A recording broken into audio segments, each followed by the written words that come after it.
Hello, friends, and welcome to episode 193 of Just the Zoo of Us. This week I'm joined by naturalist Ivan Kwan to review the scaly friends with the world's most chaotic energy, Asian water monitors. We talked about the history and landscape of Singapore, smelling in stereo, Krakatoa, and the giant lizards showing up where you least expect them, from treetops to shipwrecks, racetracks, and even toilets. It's truly their world. We are just living in it.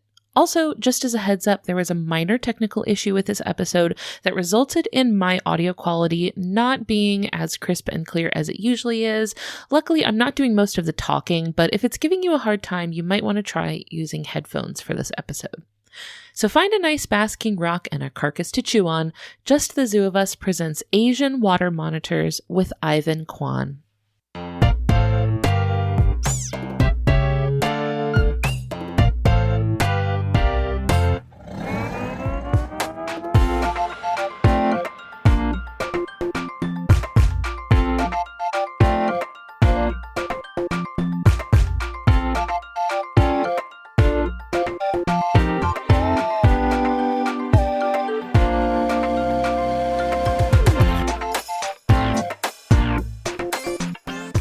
Hello, friends. This is Ellen Weatherford. I'm here with Just the Zoo of Us, your favorite animal review podcast. I'm so excited this week to be talking to a friend. Your name might be familiar to some sort of eagle-eared listeners who have been listening for a while, because you've come up before. Just your voice hasn't been heard yet, so I'm so excited to have you here to actually talk to me. This is Ivan Kwan. Say hi, Ivan. Hi, everyone. My name is Ivan Kwan. Very glad to be here, and my pronouns are he, him.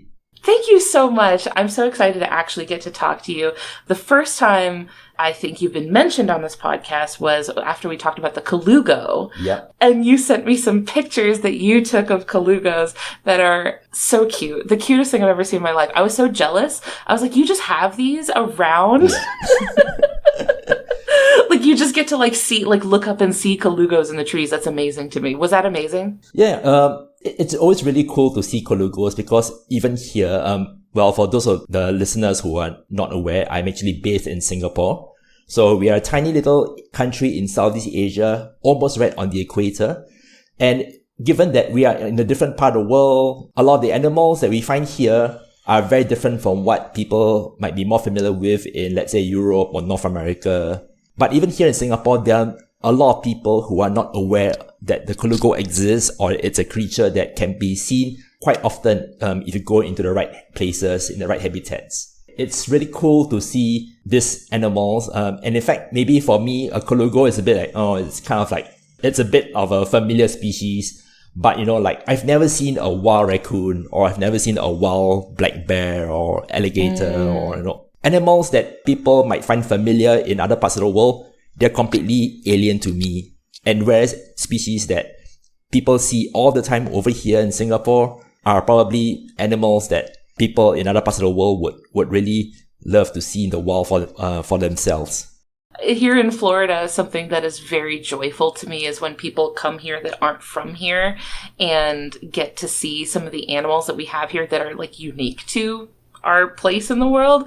Things that to me may seem very commonplace, like, oh yeah, that's the manatees. Yeah, sure, they come around every year. Things that may seem they may over time become familiar and common.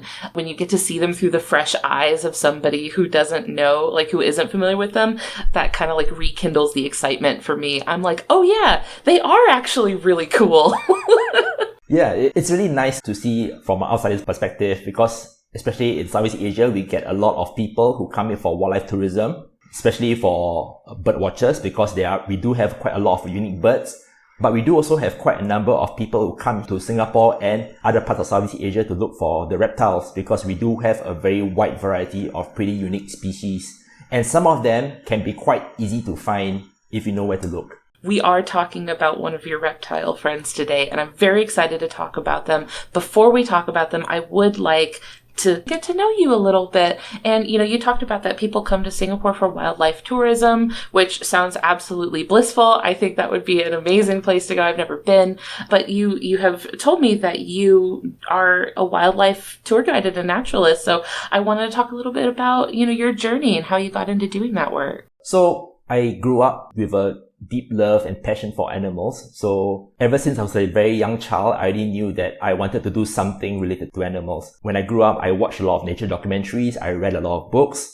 So for many years, I was very much what people might call an armchair naturalist. So I really knew a lot about animals, but I didn't really get out much to really explore and experience them for myself. My parents did bring me to the zoo and aquarium quite frequently, and so that did help to foster my passion. But as I got older, I became a lot more aware of various conservation issues around the world, all the images of elephants and rhinos and tigers and all those other sort of more charismatic endangered species, which we do not have here in Singapore. And then as I got even older, I became more aware that we do have quite a number of very interesting and unique animal species here in Singapore. And it became a bit of a passion of mine to go out and explore and visit these certain places and to really enjoy the experience of viewing these animals out in the wild. And Singapore is a place that a lot of people might know about because every once in a while, although we are a very tiny little country, we do end up making international news every once in a while for various reasons. Maybe one of the more famous pop culture representations of Singapore is in the movie Crazy Rich Asians. Now, I have to qualify that not all of us are crazy rich. But at the same time, a lot of people visit Singapore to view many of its tourist attractions. We have a lot of spots for sightseeing, but we do also have very nice nature reserves and parks and various other green spaces. So people will visit these places, and sometimes it can be quite easy to spot various animals ranging all the way from birds down to butterflies and insects. And then among all of these, you also get reptiles and amphibians. Certain mammal species do pop up every once in a while. But the thing is that a lot of people focus a lot on the more prettier species. So the birds, the butterflies, for the most part. Reptiles, there is a lot of growing interest especially among some of the younger nature enthusiasts. But I do kind of feel like they are still a bit underappreciated. As for myself, my journey after I grew up, I wasn't really sure what I wanted to do. So I moved through a few different careers. I was a school teacher for a very short while. And after that, I started volunteering with some local nature interest groups. So I did a bit of fieldwork research in many different habitats. So I was dabbling a bit in marine stuff for a while. I did some freshwater stuff. I did some terrestrial ecology research. And then I joined a local government agency, the National Parks Board. This is the government agency in Singapore that kind of manages a lot of Singapore's green spaces and also focuses a lot on wildlife research and conservation issues. So I was there for about close to 3 years for a project. After that project ended, I wasn't really sure what I wanted to do after that because I really wanted to focus on wildlife. So I decided to bite the bullet. I became a nature guide. So basically what I do right now, this is something that I used to do as a volunteer with some groups previously. So what I would do right now is that I will bring groups of people down the trails in many of the parks and nature reserves, basically pointing out the plants, the animals, talking about, let's say, adaptations. How are these animals and plants adapted to their ecosystems? Maybe talk about environmental issues. So sometimes we talk about things like poaching, plastic pollution, human-wildlife conflict, and a lot of other stories that can be woven in to help people gain a better appreciation of what we have here in Singapore, and maybe that can spur different attitudes, maybe a change in behaviors, right? So basically, it's all about trying to get people to care more about nature and wildlife here in Singapore. What types of areas do you typically guide people through? Are these like rainforests? Are they more like, I don't know, grassy space? Like what is the sort of habitat that you're usually guiding people through? Okay, so to give a bit of background, Singapore has unfortunately lost a great deal of its original natural habitat. So Singapore has been an independent nation for 57 years. Previously, before that, for many, many centuries, Singapore was actually a small little trading post. A lot of empires in the region would use Singapore for trade. So we had Chinese merchants, ships from India, many other empires in Southeast Asia like many Javanese empires, Siamese empires that would fight over control of Singapore. And eventually, in 1819, Singapore became a British colony. We were governed by the British for quite a long time. After the British arrived, there was also a surge in deforestation. So basically what happened was that a lot of the original natural habitats in Singapore were being cleared. They probably did spark a lot of the land clearing, but also it was done by a lot of people who were planting cash crops. So we had crops like pepper, gambia, and a lot of other tropical crops that were being planted in these areas where the rainforest was being cleared. And so eventually, what we have now is a very small percentage of the original habitat. So we do have some small nature reserves, but these are really very tiny fragments compared to what we used to have. Along our coastlines, we used to have lots of mangroves as well, and coral reefs and other coastal marine habitats or just offshore. A lot of these were cleared, and it kind of accelerated after we gained independence. So we were a British colony for many years. During World War II, Singapore was occupied by the Japanese for about 3 years. After the war, the British came back. But at the same time, there was also a growing movement for independence from British colonial rule. So Singapore became part of a new nation state called Malaysia in 1963. Unfortunately, there were some political differences, and for various reasons, Singapore was kind of kicked out of Malaysia 2 years later in 1965. The common narrative is that we had very few natural resources, and so there was a surge in industrialization that kind of led to a lot more clearing of various habitats. So a lot of the original forest was really long gone, but there's also a lot of reclamation of coastal areas, a lot of mangroves, a lot of coral reefs, and a lot of other coastal habitats were all cleared. But at the same time, there was also a movement to plant lots of greenery in the urban spaces for people to enjoy and for recreation. Back then, I think biodiversity conservation was not really a priority because in many respects, it was all about making sure that the country survives. So it's a very interesting mix. So right now, we do still have small pockets of natural habitats. We got little nature reserves which contain tiny remnants of rainforest. We also have some nature reserves in the coastal areas, so they protect things like mangroves and other coastal wetlands. You also have some small little islands off Singapore that conserve coral reefs, seagrasses, and other marine habitats. And besides all this, we also have lots of urban parks and other nature areas. So we also have places that were once occupied by people. So you have people who used to have little settlements and villages. They would grow their own crops, they will have their own fruit orchards and all that. But because they were all resettled, they were moved out of these villages to live in urban housing developments. So all these villages were abandoned, and over time, some sort of forest grew back. And so you've got a whole wide blend of different habitats, from original forest and mangroves and other more natural ecosystems to a more human-dominated landscape. So now that we have kind of a little bit of context for the landscape that our reptile friend lives in, today we're talking about the Asian water monitor. So for people listening who are like, what on earth is a water monitor? Could you introduce us a little bit? Alright, so the water monitor, or the Asian water monitor, also called the Malayan water monitor, is just one of about 80 plus species of monitor lizards found in the world today. I didn't realize there were so many. That's a lot. That's a lot. So a lot of people will know the most iconic, the most famous monitor lizard species, the Komodo dragon. And that's already been featured in one of your episodes previously. The big boy. Yeah, that's the biggest one. And that's the one that I think most people only know that one species. For people who keep reptiles as pets, maybe if you're in the hobby, you probably know of a lot more other species.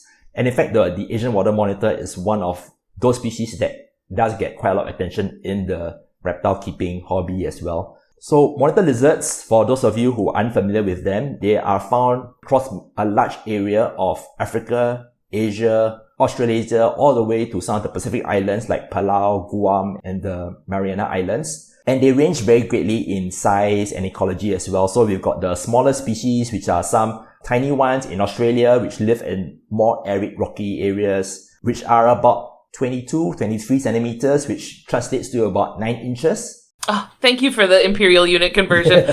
So those are little guys. And then you have this whole spectrum of different sizes and different ecologies all the way up to the Komodo dragon, which is up to about 3 meters or 10 feet. You said like 9 inches, like that was like, oh, that's a little guy. And like, I'm used to anoles, right? Which are these tiny little, like a few inch long little guys. So like, even still, even on the smallest end, these were still some chunky lizards. Yeah, they're not tiny. They're not tiny like those little geckos that people might see in their houses every once in a while.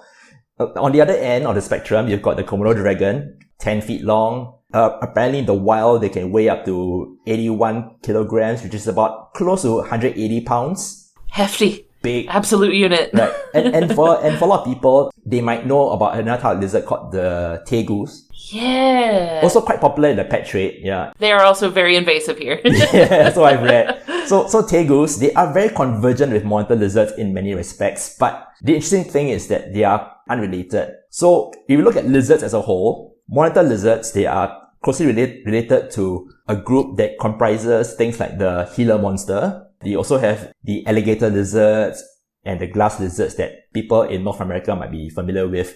So that is the group of lizards that the monitor lizards belongs to. So monitor lizards, unfortunately, they are quite underrepresented in pop culture. So, if you watch a nature documentary about wildlife in certain parts of the world, you will see other types of monitor lizards being featured. But let's say in pop culture, most of the time it's Komodo dragons. You have a couple of movies like The Rescuers Down Under. There was a goanna, which is the Australian name for a monitor lizard named Joanna, who loves eggs. There is one trait that you will see in monitor lizards. In infant Gali, there's this other very short appearance by a goanna whose shtick is all about singing a song about wanting to eat the main character of that show. They do other things, y'all. That's not their whole personality. Yeah, and I did manage to find one little bit about the Asian water monitor. There was a Disney Channel show called Jessie, and one of the so-called main characters in that show was a pet Asian water monitor called Mr. Kipling. Aww. It became Mrs. Kipling subsequently because in the story, that monitor lizard laid eggs eventually. So it became from Mr. Kipling to Mrs. Kipling. Oh, how sweet. Yeah. Now, see, that's nice. That's like a nice depiction of them, where they're not just an antagonist trying to eat the eggs of whoever the story's about. Yeah. There's also there's a Komodo dragon in Agretzko. Oh yes, Suboni, right? Yeah. Yeah, I remember that. Yeah, so it's like Komodo dragons really hog the limelight when it comes to monitor lizards, but there are other species. In my head, I can see the slow-mo BBC footage of the Komodo dragon just like swaggering back and forth, and it's got the drool everywhere. Yeah. Like, it makes a very dramatic scene. Yeah. And the Asian water monitor is a lot like that, just slightly smaller. The Asian water monitor, scientific name is Varanus salvator. It is actually a contender for the world's second largest lizard after the Komodo dragon. A handful of them can reach up to 2 meters, which is about 6.5 feet. And there are some that can get even slightly longer, but the water monitor is by far the heaviest among them. So there is one exceptional record from Sri Lanka in the 1930s that was measured up to about 3.21 meters, which is about 10.5 feet in length. That's an exceptional record. It's always being published and repeated in many references and texts, but I'm not too sure whether it was accurately measured. That's like the Shaquille O'Neal of water monitors. It's huge. It's actually possibly exceeds many Komodo dragons in terms of length. But on average, most Asian water monitors, they can weigh up to about 20 kilograms, which is about 44 pounds, which it doesn't sound like a lot in comparison to a human being, right? But 44 pounds, 20 kilograms is huge for a lizard. That's a lot of chickens. That's like... Yes.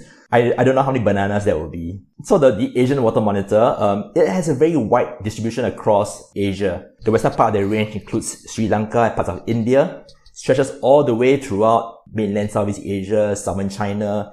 They reach the islands of Indonesia, and they kind of almost reach the island of New Guinea, but not just there yet. I think maybe the distance between the islands is too wide and the waters are too deep. But they have a very wide distribution, and they are able to colonize and get established on remote islands. They're called water monitors because they are really, really good at swimming. And this allows them to really cross large distances by sea. They just swim across. So one of the reasons why I love the Asian water monitor is because here in Southeast Asia, we do face a lot of conservation issues. We have experiencing a lot of habitat loss, a lot of deforestation, and unfortunately, a lot of our large carnivores, which are very iconic and very charismatic. People think about tigers and leopards and sun bears and many other species. They're not doing too well right now. So there are large areas of Southeast Asia where these large carnivores are either only found in national parks or they are already locally extinct. Like here in Singapore, the last tiger was shot in the 1930s. So we've gone a long period of time without any large mammalian carnivores anymore. However, we do have some reptiles that have been able to kind of adapt to human-dominated spaces. And they don't not only adapt, but they thrive amongst humans. A lot of people might be uncomfortable with the idea of having a 6-foot-long lizard living next to you. But the thing is that they've become such a common and iconic part of the landscape, especially in the urban areas, that many people kind of like, they're a bit scary, they're a bit intimidating, but at the same time, it doesn't take long for people to realize that these reptiles are actually pretty harmless. For the most part, I wouldn't say they're completely harmless, but it's a large carnivore that can coexist alongside people. And as many parts of Southeast Asia continues to urbanize and develop, I kind of think that there will be a lot of winners and losers. The Asian Water Monitor is probably going to be one of the winners in the long run. Kind of with that in mind, with this idea of them being these survivors and thrivers in a world that is changing around them, I would love to get into our categories to rate the Asian Water Monitor. So if this is your first time ever listening to this podcast, what we do is review animals by rating them out of 10. And the first category is effectiveness. This is how well the animal is adapted physically, things it has built into its body. What do you give the Asian Water Monitor out of 10 for effectiveness? So in terms of effectiveness, I'll give them a 10 out of 10. Solid 10 I could feel 10. that one coming. Yeah, I could feel that coming. They are so well adapted to doing various things. So monitor lizards in general, they cover all sorts of different habitats. You've got desert species, you've got species that live in arid, semi-arid areas, live in savannas and grasslands. But one type of monitor lizard that keeps popping up among the entire family is the semi-aquatic model. So it's basically the one that will live in areas near water, so near rivers, lakes, coastal areas like mangroves. And what they'll do is that they can spend time in the trees, they forage on the ground, but they also do a lot of swimming. So the Asian Water Monitor, like many of the other semi-aquatic species, its tail is kind of like flattened from side to side. And so when you see them swimming in the water, they just use the tail to propel themselves, and they'll be swimming at the surface, kind of like very lazily drifting along. They can put on a burst of speed if they need to, but for the most part, it's kind of like a crocodile, just the head and the body and the tail is just lazily sweeping from side to side and it swims along. In fact, here in Singapore, we've had quite a number of instances where people see an Asian Water Monitor swimming along and they panic and they call the authorities because they think it's a crocodile. I could see that. I'm going to cut people some slack because I could definitely see, especially like when they're young, like if a crocodile is young, I could see, that tracks. Because the way they fold their little legs in, it's a very consistent sort of form, like where they just like go torpedo mode and like just zoop their little legs in and then wiggle around like a wiggle powered swimming. Yeah, it's really nice to see them when you see how effortless it is when they are just swimming along. And they don't just swim at the surface, they can apparently dive and spend time underwater. Oh. Yeah, so apparently, I'm not too sure how they tested this, but apparently they can hold their breath and stay submerged for half an hour, 30 minutes. Whoa. Yeah, that's amazing. Yeah, that's a lot. Yeah, there's a photo that a scuba diver took of an Asian Water Monitor somewhere off Bali. So basically what happened was that this guy was diving at a shipwreck and he found an Asian Water Monitor in the shipwreck that was submerged. What are you doing here? Yeah, it's like 12 meters, apparently 12 meters, which is almost 40 feet deep. And the monitor was just chilling underwater, supposedly breathing air from a little air pocket that was below the shipwreck and just chilling that's so there. Cool. Yeah. I can show you the picture of it right now. I gotta see it because Okay. I can imagine, Anyone who has ever, like, played a video game that allows you to, like, swim around underwater has probably had the experience of swimming around underwater, and then by some weird glitch of the game, some creature spawns at, like, the bottom of the water that you know is not supposed to be there. So, like, a lot of times this would happen in Skyrim, where you'd be, like, swimming at the bottom of the lake, and then, like, an elk spawns at the bottom, and you're like, why are you here? Like, that's gotta be what it feels like when you're, like, exploring a shipwreck, and you're like, there's a giant lizard down here, why? Yeah, exactly. So I think a lot of people who are into paleontology would know about those giant extinct lizards called the mosasaurs from the Cretaceous period, back when dinosaurs ruled the earth. Some scientists think that they are closely related to monitor lizards. Some other scientists say they're probably not so closely related. But in any case, when I see this picture, I just think in a speculative evolution scenario, you give this about another 10 million years, maybe the Asian water monitors will become the next iteration of the mosasaurs. So I'm looking at the picture. It is a gorgeous picture. I'll link it in the episode description because I think everybody on the planet should see this picture. And you know what it looks like to me? It looks like a dragon, like curled around its treasure hoard. It looks like such a regal dragon. Mm-hmm. And it's just so bizarre to see a lizard that you normally see up on land, on the seashore, maybe swimming at the surface, but it's 40 feet deep among the coral reef. Can you imagine what those reef fishes must be experiencing? Like, you're just a reef fish swimming around. You've never seen a lizard before in your life, because why would you? Yeah. And then all of a sudden, this dragon literally descends from the sky. And you're like, what is that? Yeah, it must be terrifying for them. So, another example of how well they can swim is linked to the island of Krakatoa, which was a volcano that erupted. So, a lot of people might know about the story. The volcano erupted in the 1880s. It kind of like exploded the entire island. The assumption is that everything on the island was wiped out. Embarrassingly, I heard of it from SpongeBob. It's okay. And then apparently, less than 10 years later, in 1889, some explorers who visited the island again, and guess what they found on that island? No. Asian water monitors. So it's like... Don't mind if I do. Yeah. It's like, it's less than 10 years after the island was scoured clean of all whatever was living on it, and you got Asian water monitors chilling on the beach, just doing their own thing. You know what? It's kind of like every time there's like a bad storm or something, a bunch of people will be like, you know what? I bet there's no lines at Disney World. Yeah. And then they all go because they're like, everyone's gone. Let's go. It's free real estate. It's free real estate. They're like, those beaches are empty, baby. Let's go. We got a private island. This is amazing.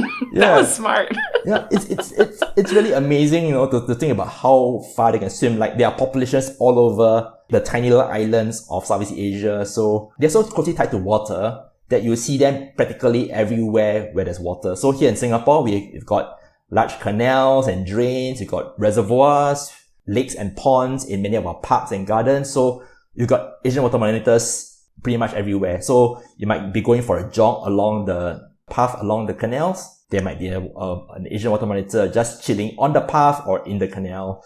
If you go to the beach, chances are you will find an Asian water monitor. There are many beach resorts in the region where, you can just be chilling on the beach or in the pool, and then suddenly a large 6-foot long lizard just starts walking through the hotel lobby, this sort of thing. It's reminding me a lot of the iguanas of Central America. It is reminding me a lot of iguanas. Pretty much. And those get very used to human beings. But besides swimming, they're also very good at climbing trees. So what happens is that, of course, being so huge and chunky when they are adults, of course, they are kind of more limited by what trees they can climb. But even the large adults, if they can, they will often climb up onto the trees to rest, to bask in the sun, and that sort of thing, or to just digest after a heavy meal. And so sometimes what they often do is they will climb up onto a tree above the water. And if anything spooks them, let's say people get too close, or if they're just feeling threatened, or if they just want to change from basking in the sun to swimming in the river, they just fall off. Surprise! Yeah, surprise! Splash!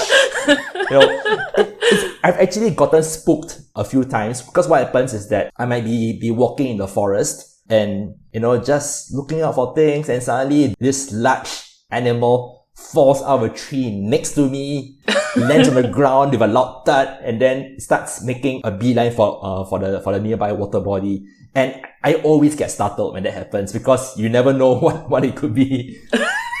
I have so much respect for them being like, I want to be down now. Let me just fall. Like, I'm not going to climb. I'm just going to let gravity do all the work for me. I feel like I wish I could do something like that in my house where instead of having stairs down, I wish I could just have like a giant like pool of water on the first floor. And when I want to go downstairs, I just like fall. Yeah. That would be amazing. Definitely. And of course, the little babies, when they're younger, they do spend a lot of time climbing up trees because that's where it's safer. Because the little babies, when they're young and tiny and vulnerable, they are taken by a lot of other predators, including larger individuals of the same species. They can be cannibals. So the Asian water monitor is carnivorous. It's an important predator and scavenger in many parts of Southeast Asia. So like I mentioned earlier on, we have lost a lot of the large mammalian carnivores especially in the urban areas of Southeast Asia. So the Asian water monitor is now kind of one of the last large predators and scavengers remaining in these urban ecosystems.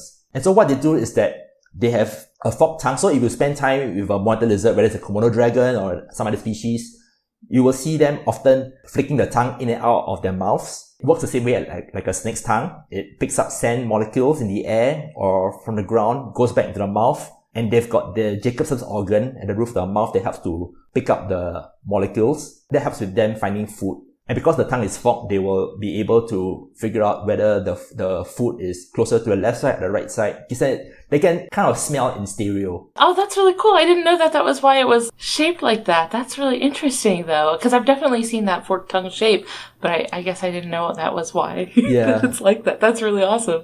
Yeah. So when they find food, they have lots of sharp teeth, which they use for grabbing prey, not really for chewing. And the teeth are sharp and curved backwards, so when prey struggles, it's kind of hard to wriggle out of the mouth. What do they feed on? So little babies, they will start on things like insects and spiders. They move up to things like snails and crabs. And eventually, as they grow bigger and bigger, they also start to take larger and larger prey. So they will go after things like frogs and smaller lizards and snakes, birds, small mammals. But one thing that they will often be seen consuming, especially in urban areas, is carrion. So basically, you got a dead animal of some sort, and you will see the Asian water monitors all having a buffet feasting on the rotting carcass. Very often when I see the Asian water monitors out in the wild, when I do my guided walks or when I'm just doing my field work, basically they are just going for a large dead fish, and the fish is already bloated, it smells, it's covered in flies, but the monitor lizards just happily consuming it. And what they'll sometimes do is that if the item is kind of large, they can actually loosen their lower jaws and allows them to consume pretty large prey items whole. They don't do a lot of chewing. It's not really as insane as what snakes can do, but they can still have a pretty large gape and swallow large food items. And if it's too big, what they will often do is that they will hold it down with their claws. So basically, they have 5 fingers and 5 toes on each limb. And each limb is armed with very sharp claws that you use for climbing trees and for digging. And so they hold it down and they will use their mouths to slowly rip off chunks of flesh if they can. Or they might even pick it up and thrash it about. And in the midst of all the thrashing, maybe parts of it will fly off. That makes me wonder, something that I also think of when I think of the Komodo dragons and that I wonder whether it applies to the water monitor as well, is the venom. The aspect of like that grody saliva. Do water monitors have like that venomous saliva as well? Fun fact, we actually don't know. Oh! From my understanding is that a lot of the studies that were done looked at Komodo dragons and some Australian species of monitor lizards. But I think the assumption is that the Asian water monitor is probably venomous. I don't think it's been confirmed just yet, but it's probably likely that they do also have some form of venom. But in any case, if they are going for smaller prey items, the venom is kind of a bit like an overkill. And you kind of... That's true, like, what do you need it for? And you kind of don't really need venom if you are eating a lot of carrion because it's not going anywhere. You don't need to immobilize it. That's true. Yeah, why bother at that point? Yeah. Because I know one of the things with the Komodo dragon is that they tend to take down large prey, so that they could just kind of do the one bite and be like, I'll get you later. Yeah. Maybe. But if it's right there, who are you chasing? Yeah. So the Asian water monitor, they will often go for, like I mentioned, they love crabs, they love fish, they love eating other smaller creatures, they love eggs. So what they often do is that people will see them digging up. If they are on the beach, you might see an Asian water monitor digging up a sea turtle nest. Kind of sad for the turtles, but it's nature. They will circle of life, unfortunately. I'm afraid. They will go for crocodile nests as well if mommy crocodile isn't watching. And they also climb trees to raid birds' nests. In fact, traditionally, a lot of communities in Southeast Asia didn't really like Asian water monitors because they would pose a threat to poultry. So you have chickens or ducks. The monitor lizards might come by, might grab a chicken or a duck, might eat the eggs and that kind of thing. They all do also possibly take larger prey. So I am aware of a record in Singapore where a large Asian water monitor grabbed a piglet of a wild boar in a forest reserve in Singapore. Oh no. Yeah. That's a pretty ambitious meal. Pigs are not easy to take down. Definitely. And it was right where the mother wild boar was there. So it's, yeah. I could never. I don't think I would be able to wrangle a baby boar away from mommy boar. I don't think I, as an adult human being, would be able to do that. Yeah. I think she would gore me. It's something that I think most people would never think of doing. But, this guy, he was there just watching wildlife. He saw this little family of wild boars running through the forest. And these were pretty small piglets. So the little cute ones, still the stripes on the body. So they're still pretty young. Yeah, and then this large Asian water monitor that was hiding in the bushes just came up, grabbed the piglet, and swallowed it whole. That would be devastating if this episode was about wild boars. Yeah. It's like that meme is going around now. You got bear eats a fish in a bear documentary versus a bear eats a fish in a fish documentary. So yeah, we're cheering on the bad guy in their story. Yeah.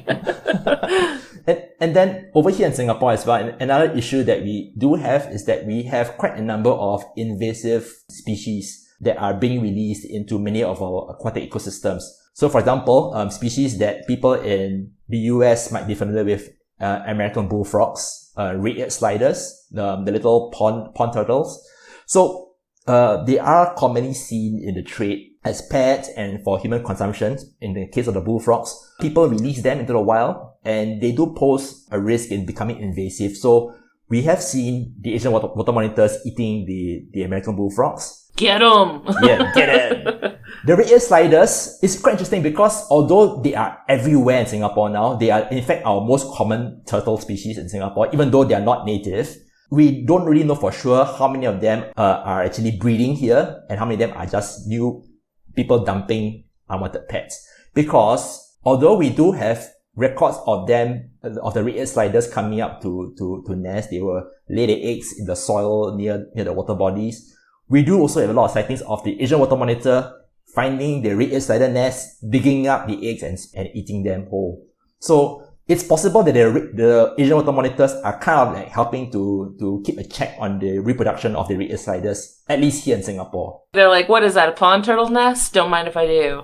Stop right there, criminal scum. I mean, it's not the animal's fault that they are out of place. Yeah. And sometimes you get people who dump giant fish, people who throw alligator gar, arapaima, and other huge fish into our water bodies and our ponds and lakes. Sometimes they live, this fish survive, sometimes they don't. But when they do die, you get these images of the Asian water monitors having a feast, just feasting on the humongous alligator gar or arapaima so we're eating body. Good today. Yeah. And alligator gar, they're tough. Yeah. It is really difficult to get to the meat of them. Mm-hmm. So you gotta be pretty strong to get through those armor plate scales. Yeah. There are people who have seen water monitors feasting on the large dead pythons. Every once in a while, you got a big python that dies out in the open, and the monitor lizards they're kind of just helping to clean up all the dead bodies and preventing the spread of diseases that could devastate other wildlife populations. Yeah, they're adapting really well to the presence of humans, but also helping the rest of the ecosystem adapt along with them. Yeah. Hey there, we're going to take a quick break to hear from a couple of the other shows on the Maximum Fun Network. When we get back, we're rating ingenuity and aesthetics for Asian water monitors, so stick around. Trans representation in media is at an all-time high, with trans entertainers gracing the screens large and small. But trans voices, especially Black trans voices, are rarely centered in our own stories. That's why we bring you a new limited series called We See Each Other, the podcast, co-hosted by me, journalist, and better half of the Max Fun podcast, Fantai, Tre'vell Anderson. And me, award-winning journalist and media personality, Shar Jossell. All of it is based on my book, We See Each Other, a Black trans journey through TV and film. Now listen, folks, we're having a very different kind of conversation. It's giving kitchen table talk. We get into the discourse, honey. Tune into We See Each Other, the podcast at MaximumFun.org or wherever you get Slayworthy audio. The Legend of Zelda, Tears of the Kingdom. Diablo 4. Final Fantasy 16. Street Fighter 6. Baldur's Gate 3. Starfield. Spider-Man 2. Master Detective Archives Raincoat for Nintendo Switch? No? Is that just me? It's a huge time for video games. You need somebody to tell you what's good, what's not so good, and what's amazing. I'm Jason Schreier. I'm Maddie Myers. And I'm Kirk Hamilton. We're the hosts of Triple Click, a video game podcast for anyone who likes games. Find us at MaximumFun.org or wherever you get your podcasts. Bye. So if this is your first time listening to this podcast, in addition to effectiveness, we also rate animals on ingenuity, which are behavioral adaptations. These are things the animal is actually actively doing to solve the problems that it faces, maybe compete, get an edge. What would you give Asian water monitors out of 10 for ingenuity? I would give them an 8 upon 10. I mean, they're not geniuses. They're not doing complex math equations, but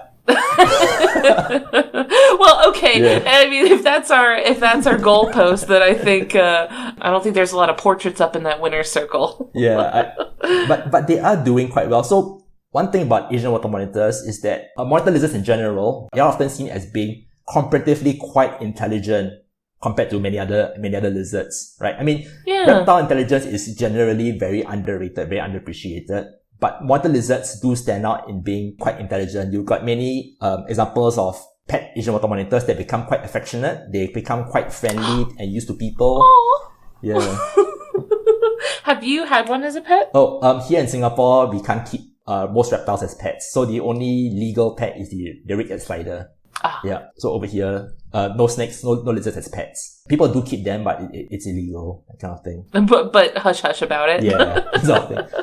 And that seems like one. Okay, a 6-foot-long lizard seems like a tough one to hide. Yeah. Like if you're trying to fly under the radar with like a secret pet, like having a giant lizard seems like someone's gonna notice. Yeah. So one thing about the Asian water monitor is that they become very habituated to people. So in Southeast Asia, you have many urban parks and other green spaces where they become so used to people going by that they'll just sit there, they'll be basking in the sun, lying down the ground, lazing around, not doing much. And you can go up to them. Ideally not too close because they can still be dangerous if provoked. But people can get quite close to them, take photos. Some people try to touch the tail and all that, which I do not recommend because... Don't do that. Yeah, please don't try that. But the Asian water monitors, they do get very used to human presence. There's been one observation of an Asian water monitor somewhere in Sri Lanka that used its tail to sweep fish out of the water onto land. And remove their home turf advantage. Yeah. He said, "You're on my land now." Yeah, exactly. So it kind of takes quite a bit of smarts to figure that out. That you can use your tail to, if the fish are out swimming you, just remove the water. Another thing about Asian water monitors is that here in Singapore, they've actually become quite used to another species of animal that I think a lot of people here in Singapore are familiar with now, which is the smooth-coated otters. So these are otters which are pretty large, very much like the North American river otters, highly sociable. They were actually almost extinct or maybe even extinct in Singapore for many years. They came back They're now thriving in many of our water bodies and waterways.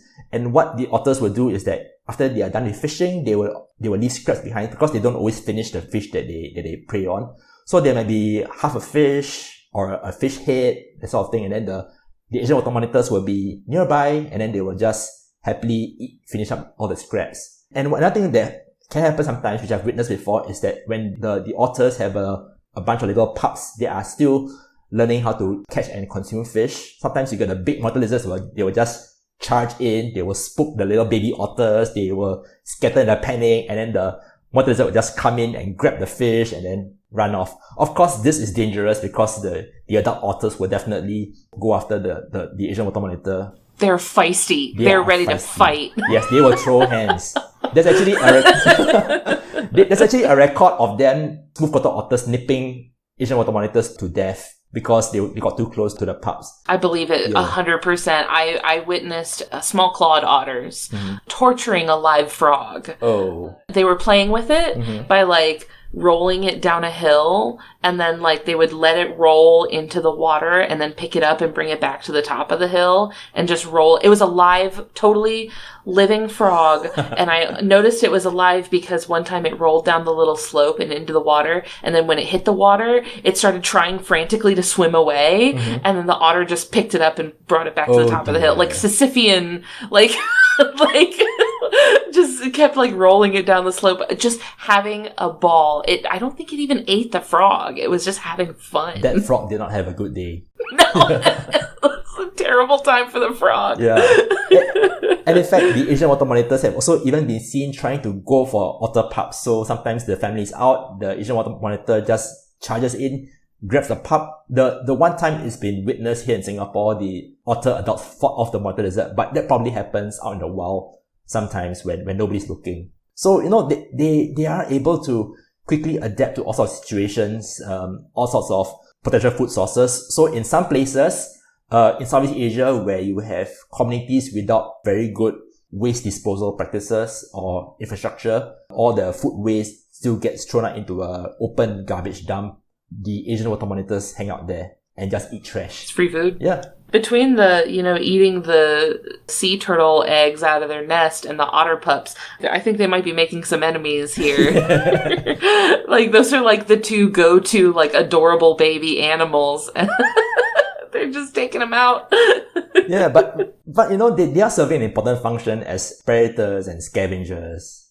I mean, yeah. A lot of people find it easy to hate on reptiles, but they're just doing their thing, and you got to respect the way they've adapted so well, which kind of leads me to another thing about their ingenuity, is that it's not really about their smarts, but it's their chaotic energy that Asian water monitors have. I was thinking about what to talk about for this episode, and I realized they're like cats in many ways, because what they do is that just sit there, they do nothing, just laze in the sun for a few hours. But then when they are active, they get into all sorts of mischief. So you get a lot of viral videos. If it's a monitor lizard in Southeast Asia doing something chaotic, being in a place it's not supposed to be, it's an Asian water monitor. Right? So they get zoomies. Yeah. So basically what happens is that sometimes you get all these examples of Asian water monitors getting into places where they shouldn't be. There was actually a pretty recent viral video where an Asian water monitor, a big one, got into a 7-Eleven store somewhere in a Thailand city. So there's this video, I think it went around the world quite a bit. So it's climbing the shelf, and this is a 6-foot long lizard climbing the shelf. I think I did see this, yes. That's the one. That's the Asian water monitor.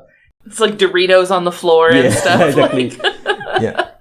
Here in Singapore, we had one important tourist highlight is the Formula 1 race. Because we are a stop along the Formula 1 race. So back in 2016, there was one of the practice races, where the cars would go round and round the circuit, in preparation for the race. And an Asian water monitor showed up on the track. Yeah. Me too. Sign me up. Yeah. And so it got captured on the in-car camera where this driver, he was racing past this monitor lizard. Luckily, thankfully for the lizard, it dashed across and made it to safety on the other side. He just wanted to compete. Yeah. Put him in, coach. Let him go. Yeah.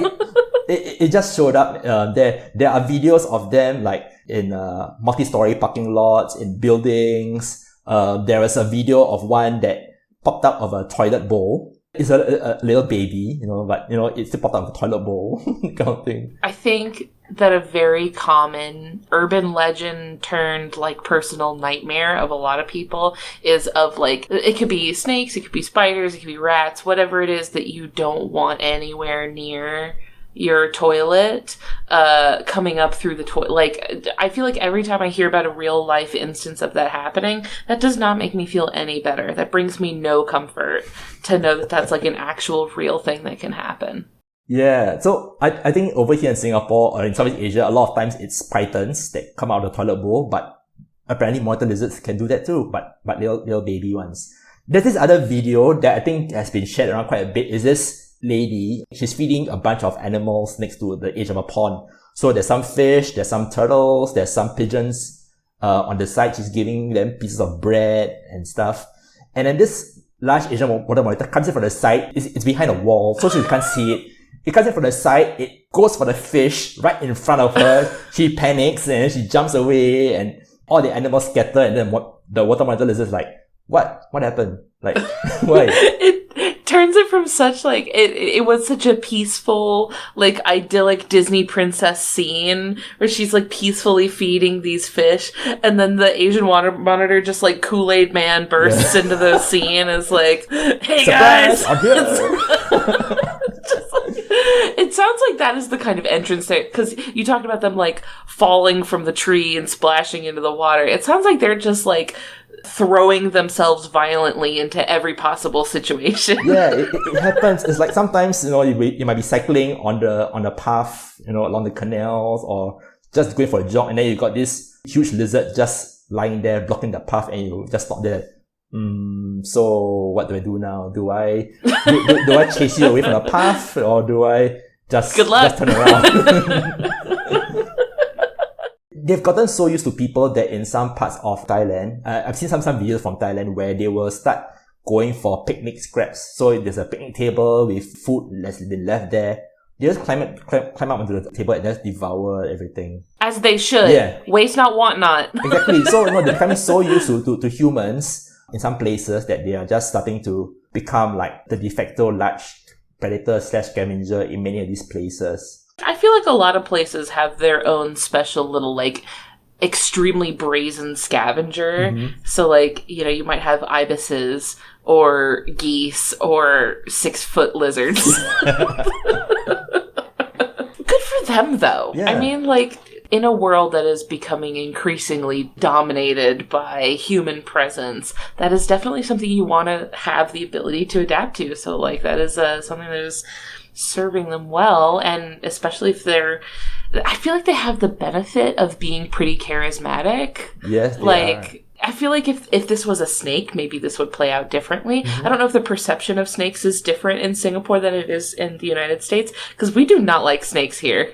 It's also very negative over here, but we are trying to change some attitudes towards reptiles in general. But I think the Asian water monitor is kind of like one of those species that, especially because a lot of people at first, they think, oh, these are large, dangerous reptiles, and they keep thinking about Komodo dragons and how they can and do eat people when the opportunity arises.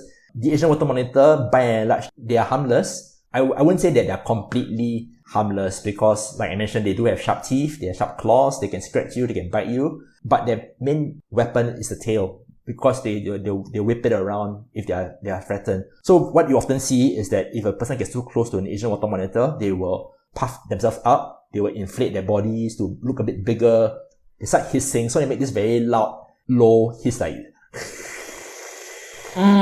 yeah, the lizard hiss. Yes, and then you see the tail start to lash back and forth, and I've heard that the tail whip is so powerful that for the larger ones, if it hits you, it can break the skin. So it's definitely quite nasty to be on the receiving end. And then sometimes if people do still persist and they get bitten by the monitor lizard, it's not going to be very neat. And you must remember that they eat a lot of carrion, so even without the venom, True. There's some nasty stuff in there that you don't want introduced to your bloodstream. Definitely. I do think that they maybe have the benefit of being kind of cute. Mm-hmm. I think they're kind of cute. I don't know how you think. I don't know if you think they're kind of cute. But what do you give them out of 10 for our final category, which is aesthetics? Well, for aesthetics, it kind of dividing it slightly. So as babies, 10 out of 10. Because when they're babies is when they're most distinctively patterned. You have the base color is black, but they have this whole array of bright yellow spots and stripes along the body and tail. And it's really, really very, very attractive. I pulled up a picture. I think they're really cute. They have a very like baby alligator sort of look to them, so I definitely could see how you would mistake one for a crocodile. But yeah, those markings are like really striking, very high contrast. Like the little yellow spots against the black I think it gives it like a starry night kind of aesthetic. I think they're very cute. Yeah. And then unfortunately, it doesn't last. So as they grow older, all the yellow patterns start to fade a bit. So when they are like in the awkward, gangly, juvenile teenage phase, not so cute and not so pretty in terms of the pattern. So those I would give maybe about 6 out of 10, 7 out of 10. Okay. Right, okay. But if they survive and then they grow big, 10 out of 10 again. Because that is when they get into the ginormous, impressive, awe-inspiring giant lizard. Like walking among dinosaurs, exactly, sort of. It's like Godzilla, It's like you have to respect the chunkiness of some of them, right? This is something you do not want to step to. Yeah, these are animals you do not want to mess with. And some of them, even in the large adult stage, they still retain some yellow patterns on their bodies. It's especially impressive when you see the males fighting. So what these mortals will often do is that if they have to fight, what they will sometimes do is the large males, they'll rear up on their hind legs and they'll grapple each other. So it's kind of like if you watch those old kaiju movies, Godzilla versus the monster of the week kind of thing, or sumo wrestling, they're just hugging, they're kind of like hugging each other. A lot of people think they're hugging or they're mating, but actually it's just two males having a wrestling match, and whichever one gets pinned down to the ground first loses. Sounds like something you might tell your, like, if there's kids watching, you might be like, they're hugging, they're best friends. Yeah, but it's really awe-inspiring when you see two large males going at it in a pond. It's water splashing, tail whipping back and forth. They might be hissing. It's a test of endurance because although they can be quite active when they need to, they do get tired quite quickly.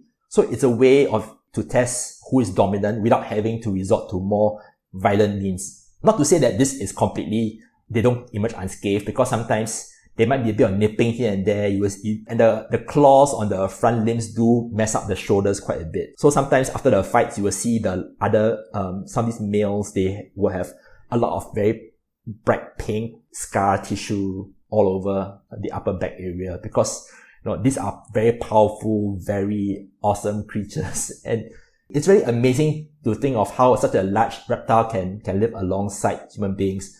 There's actually some populations which are actually all black. So it's even more impressive. So they're completely black, and those are actually getting quite popular in the exotic pet trade. So there's one that also became kind of a meme or quite famous because these mortalists, when they are basking, they often go into splut mode. So, we talk about spluting. we think about mammals spluting, but lizards do that too. Mortal lizards also do that. And this one, the position that it's resting in and the angle that the photo was taken makes it look quite thick, if you know what I mean. I know exactly what you're talking about. Just based on your description, yeah, they got the legs akimbo. Yeah. And they're caked up. Yeah, it's yeah, those are also really nice. Those apparently come from a population somewhere in southern Thailand, but they do have a very wide range of color patterns, from all black to black with some yellow bits. And like I mentioned, they are really, really, really nice even when they are big adults. They just need to survive that little gangly, awkward teenager phase. We all go through a couple years where we haven't quite figured out our aesthetic yet. Maybe you're experimenting with your fashion. Maybe you haven't quite figured out what hairstyle looks good on you. Like, we all have to go through a couple of years as teenagers where we haven't quite grown into our looks just quite yet. So I can't fault them too much for that. Yeah. And as I'm looking at a picture of like an adult one, I can definitely see the resemblance to, like you mentioned, the Gila monster.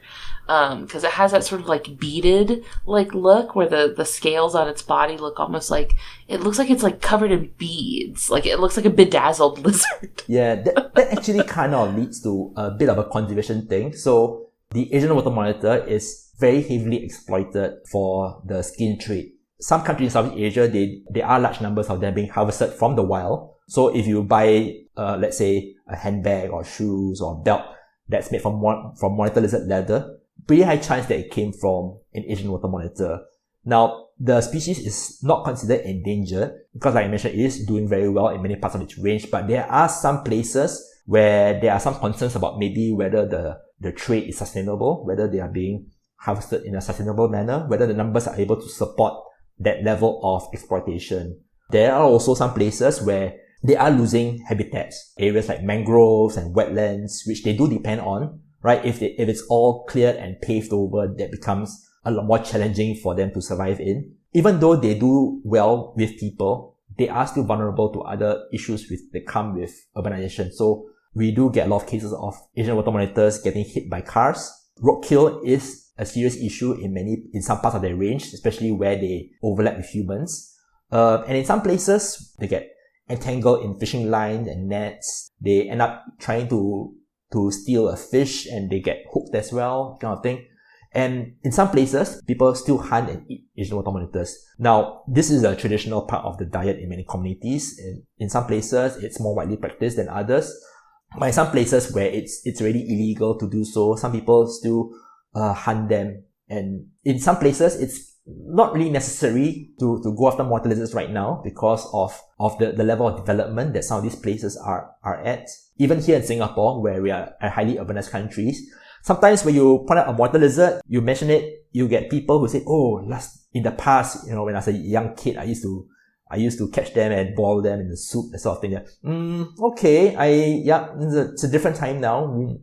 I mean, they're like a large protein source that's, living around you, and they're there. I mean, no real issue if it's sustainable, right? If you're able to make sure that you're not harvesting too many to the point that they become rare. One thing I've got to mention is that here in many parts of Southeast Asia, we do also have issues with other introduced species. So I'm sure many listeners will be familiar with the issue of cats, right? Outdoor cats, feral cats, and the toll they take on native wildlife. One other animal which a lot of people are not too familiar with in terms of its impacts on native species are dogs. In most of North America and Europe, we don't really get that many feral dogs running around in city areas, but in many parts of Southeast Asia, we do have stray dogs, feral dogs. I mean, I love dogs, and it's quite unfortunate that these dogs are forced to fend for themselves out in the streets, and they do not often lead very nice, happy lives. But there are some, especially here in Singapore, where they'll be pushed to the corners of the rural areas. And what they often do is that you get these packs of feral dogs. They'll be running around in the nature reserves, in the mangroves, chasing other animals. And unfortunately, they will often go for Asian water monitors. So you will get a pack of 3 or 4 dogs surrounding the monitor lizard. It's trying to defend itself. It's whipping around, whipping its tail, lashing out, trying to bite the dogs. But because the dogs have the advantage of numbers, and eventually the monitor lizard maybe tires out, eventually what you get is the dog will grab the monitor lizard by the neck and shake it and then maul it and then they'll drag it off. So it is an issue that some people have flagged up before, because dogs kind of don't really belong in a nature reserve with all the other native wildlife. It's kind of sad sometimes to see things happening when you get such a large, impressive creature being taken down by a pack of stray dogs. So what's interesting is that the Asian water monitor, I mean, in a more intact ecosystem, it wouldn't even be a top carnivore. You would have to deal with things like tigers and leopards and crocodiles. You have large eagles too, yeah, large right? birds of prey. Like big birds of prey. Yeah. But in the urban areas, once they are adult size, they're pretty much immune to most predators, maybe except for humans and domestic dogs. So the babies, they get taken by other animals, snakes, birds of prey, other monitor lizards. But the big ones, they're only really taken by things like crocodiles. Over here in Singapore, we've got a small but recurring population of saltwater crocodiles in one of our nature reserves. So every once in a while, we get photographers witnessing a large crocodile taking an Asian water monitor. It's very impressive. It's quite gruesome as well because the monitor lizard takes quite a bit of time to subdue, even for a crocodile. And then sometimes you also get cases of Asian water monitors being taken by large pythons. So there was one time in my old job, I came to the office one day, and then my colleague told me that, hey, there's a python in the bag outside the office. Because they just caught one, right, that was in the visitor area. So, the python's out there, and given that this is a public area where there'll be people walking around, they didn't want to have the python out in the open where people might hurt it or where it might lash out and hurt someone. So they caught the python, they wanted to release it somewhere else in the reserve after that. But the python had actually swallowed an Asian water monitor. Uh-oh. Yep. And in the midst of the capture, it puked up the entire monitor lizard. So when I went to the site where he had been caught, there was a large, very dead, 5-foot long Asian water monitor just lying there on the ground. Can you not? That is so rude. Yeah. It's like when your cat just pukes, and cats will always puke right on the carpet. They'll never puke on tile or something that would be easy to clean. They make sure it's going to be a huge pain. Yeah. The snake was like, you know what? I'm mad at you guys for catching me. Here you go. This is your problem now. In a turnabout way, there was a video in Singapore of a dead python that an Asian water monitor was trying to eat. But the python was too big and too long. So, honey. So while I think more than half the python was down the monitor lizard's throat, the monitor lizard just baby. went, and the whole thing came out again. We've all been there. Listen, we've all taken too big of a bite. Yeah. Speaking about really big bites, like I mentioned earlier on, the red-eared sliders. So for the most part, the monitor lizards, they go for the eggs. They can go for small turtles. The big turtles are mostly immune to predation by the monitor lizards, except when they're dead. But I've seen photos and videos of really big Asian water monitors. When they go for the red-eared slider turtles, they kind of just eat the entire thing, shell and all. So like taking a very big bite of a ginormous burger. The whole turtle, it's so horrifying, but so incredibly awesome as well, because the turtle is, it's just, the head is in its shell, it's just peeking out the shell, and the whole thing just sliding down the hatch of the monitor lizard, and the monitor lizard has got its mouth is just opened up. That cannot be a pleasant experience. It can't have good mouth feel. That can't feel good to eat. This feels like rocks, like a giant rock in my mouth.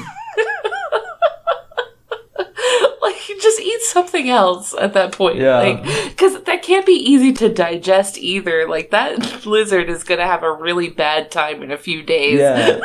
But it's probably a sign of how powerful their digestion is as well, because they can process bones, they can process eggshells, they can process rotting meat and all that. In fact, water monitors have sometimes been used to find human bodies that be out there. So, if you're looking for a missing person, you'll see a bunch of water monitors all gathering in a place. There might be a body there.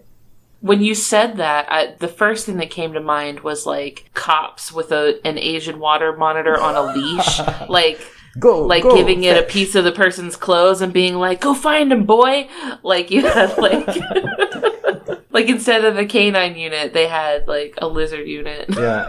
Go find him. Unfortunately, on the other hand, because of the way Asian water monitors consume bodies, sometimes if you recover a body that's been scavenged by Asian water monitors, you look at the damage to the body, you don't, was it done by a weapon, or was it the lizards that did this? So it kind of leads to all the, they're just chaotic, they don't follow our rules necessarily.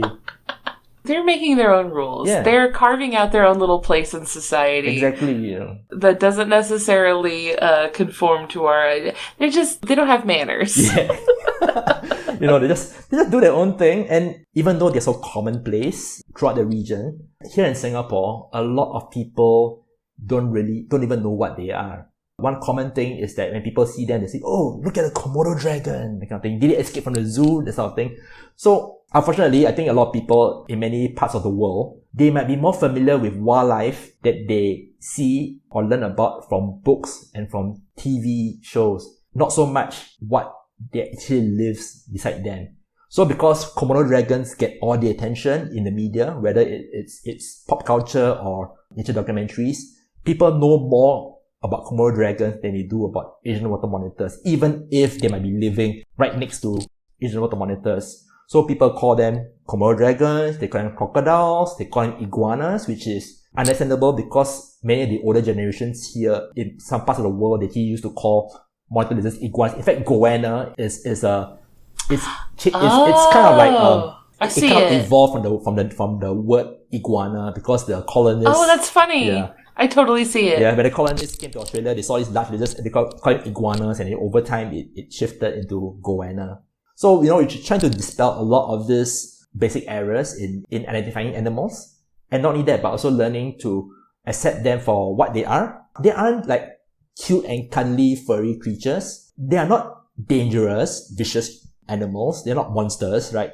Give them space, give them respect, learn how to safely interact with them. And I think, you know, it kind of like boils down to trying to instill the idea of being able to coexist with wildlife of all sorts, whether you're talking about birds or reptiles or insects or all the other many creatures that are just trying to eke out an existence alongside human beings.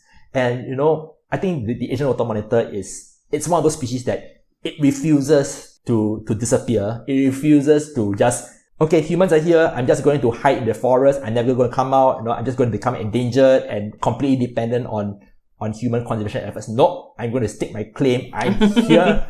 You are going to notice me. I'm going to make myself seen. They're like, if you didn't want 6-foot lizards walking down your street, then you shouldn't have put your streets where there was already a 6-foot lizard. Yeah, exactly. It's like, no, this is my swamp. You know, this was my swamp. Get out of my swamp. Exactly. No, this was my river. You know, this was my beach. So I'm not moving, you move. Yeah. Oh, you're trying to get a tan here? Oh, you're in the pool? Oh, this pool is a nice little pond, you know, like, I'll just take a swim next to you. They said, thanks for the free pond. Yeah, exactly. You know, so it's like, they're an iconic species of the region that I think deserves a lot of respect and attention. And I think like, Komodo dragons are cool. They're neat animals, not to hate on them. They're really nice. But you know, they're kind of like the A-listers that kind of like, they need to make way for the other monitor lizard species. And I think the Asian water monitor is another one that really deserves a lot more attention. Yeah, and hopefully, you know, that's what we've accomplished here today. I hope that a lot of people listening have been like, you know what? Actually, yeah. Maybe it can feel like the experience of when you've been living in a place for like years and then you finally meet your next door neighbor and you're like, oh, you're actually really cool and you've lived next door to me this whole time and we just never knew. So I hope that some people can have that experience and be like, oh, because I find something so like charming about a very punk rock animal that's like, actually, I'm going to make a place for myself in your human society, and I'm going to do really hilarious stuff, like show up in places where you don't think I belong, because I do belong there. This is my world. You're just living in it. Yeah, exactly. like in Bangkok, there's a park called Lumpini Park where the most iconic animals there are the Asian water monitors. So there are some people who go there and say they're like squirrels because they're everywhere. And I do think they have their own type of charisma in that way, and that maybe, like you said, maybe they're not, you know, the cuddliest and the fluffiest and what I think they're very cute, but probably not what a lot of people would think of as the cutest animal in the world. But they do have their own sort of sense of humor about them, exactly. Right? And personality and their own charisma in that way. So as we're wrapping up for today, I would love it if you could let people listening know if there's any like projects that you're working on right now, or anywhere, you know, that you'd like to direct people to either keep up with your work, or, you know, anywhere you would like to direct people to go after listening to this. Okay, so I'm on Twitter, I'm on Instagram, but my bad habit is that I will start social media accounts, but I don't keep up with them. I feel that. I just lurk around and read and retweet and follow and like stuff. I like to shout out the Just the Zoo of Us Discord, because I think that's where I'm actually, if for listeners, that's actually where you can find me most easily. And you post some really incredible stuff in there too. You're always posting like pictures of like amazing animals and plants that you see in your parks and stuff. Yeah, so you can find me at Discord. I actually do do have a little podcast. It's called Wild Red Dot. It's actually run by myself and a friend of mine, Pedro. So we kind of like cover a lot of local news and some issues about wildlife in Singapore. So it's a very local podcast. If you'd like to hear more of my voice and me going on and on about wildlife in Singapore. That's awesome. I'll have a link to that so that anybody listening can scroll through and check it out. Yeah. And another part of the work that I do, I also do wildlife surveys. So sometimes here in Singapore, there might be upcoming development projects for upcoming infrastructure. So maybe people want to clear an area of land for, let's say, a new housing development or for other forms of infrastructure. And very often these are areas that are currently forested, or they might be near areas that might be affected by development. So my job is to go into these places, usually as part of a team of people. We walk around, we do surveys of the wildlife, we try to look out for all the different species that might be found in this area. So usually things like birds, mammals, insects, some other species, reptiles and amphibians and all that. So we try to do a checklist of things that are there. So maybe are there any endangered species? Are there any areas that should be protected or should be conserved? Like, are there any, if let's say it's a housing project, can we maybe propose that this particular area should be turned into a park instead of being cleared as part of the project, sort of thing? Or should we try and do an assessment of, what's the impact on the wildlife if this development goes ahead? So this is an area that is actually kind of like growing quite a fair bit in Singapore, because all these kind of environmental assessments were not really being done very much in the past. And right now, when there's a greater emphasis on conservation and biodiversity protection, we are actually doing quite a lot more work in this regard. So I do a lot of nature guiding with tourists, with students and other groups, but the other part of my job involves me going out into the forest, usually in places without any trails. So it's literally just walking through the forest or some other habitat and just try and look for wildlife. And this gives me opportunities to spot certain cool species, including Asian water monitors and the occasional colugo as well. I would lose my mind. I'd be so excited. But that's such a good, I'm glad to hear that conservation is becoming a higher priority as development is expanding, right? That is being done with ecological preservation in mind, right? I'm glad that is a higher priority. Yeah, I mean, sometimes you win, sometimes you lose. So sometimes, people will lament, the government is just going to clear another aspect of forest. But sometimes they don't realize that it actually involves a very long, painstaking process of research that goes on beforehand. Then the consultation, the planning, the negotiation, the compromise between the need for development and conservation. And sometimes we are actually sometimes able to get the authorities to decide, yes, we will set aside this area of land for not as a nature reserve, but maybe it's a park or some other green space, which is just kind of a win already. It's already a lot better compared to if, let's say, you had to raise the entire area and the entire habitat is lost. At least you might be able to keep certain pockets of it, certain small portions. It's very complicated. A lot of these nuance is often lost when it comes to conversations about conservation. But I do like to think that we are making some progress, at least here in Singapore. That's awesome. I really appreciate you taking the time to tell us about not just the Asian water monitor, but also about, the landscape it lives in and the sort of ecological context. And I really appreciate your time and your knowledge today. Thank you so much for talking to us, Ivan. You're most welcome, Ellen. I'm glad to talk about the species. As you can tell, I'm really passionate about the Asian water monitor. And rightfully so. They deserve it. And how important it is, in our landscapes here. It's kind of like the American alligators in Florida. They're an icon. Maybe you don't get the Asian water monitors chomping on someone like the alligators do, but still, they're very much a species that you will notice wherever you are. If you're near a water body somewhere in Southeast Asia. If you're gonna have an animal that you're gonna see everywhere, it's good that it's this one. Yeah, definitely. Well, thank you so much. We will talk to you later, Ivan. Yeah. Bye. Bye. Thank you all so much for listening. I hope you've learned from the Asian Water Monitor to throw yourself dramatically into the world, brazenly crashing through life. If you liked what you heard, I hope you leave behind some kind words for us in a review on your podcast app of choice, like Apple user Polychromatic Fella, who said that they have listened to every episode and that the podcast has, quote, brought back a childhood passion for animals. Thank you for coming on this journey with us, and I'm really thrilled that we could help you reconnect with nature. If you want to hang out with us online, we're on Facebook, Twitter, Instagram, and Discord. Links to everything will be in the episode description. You can send me an email at ellen@justthezooofus.com if you have a cool animal you'd like to hear us talk about on the show. We'd like to thank Maximum Fun for having us on their network alongside the other amazing shows like the ones that you heard promos for earlier today. You can check those out and learn more about the network and how you can be a part of supporting our show over at MaximumFun.org. Finally, we would like to thank Louis Zong for our theme music. That's all for today. We'll see you next week. Thanks. Bye.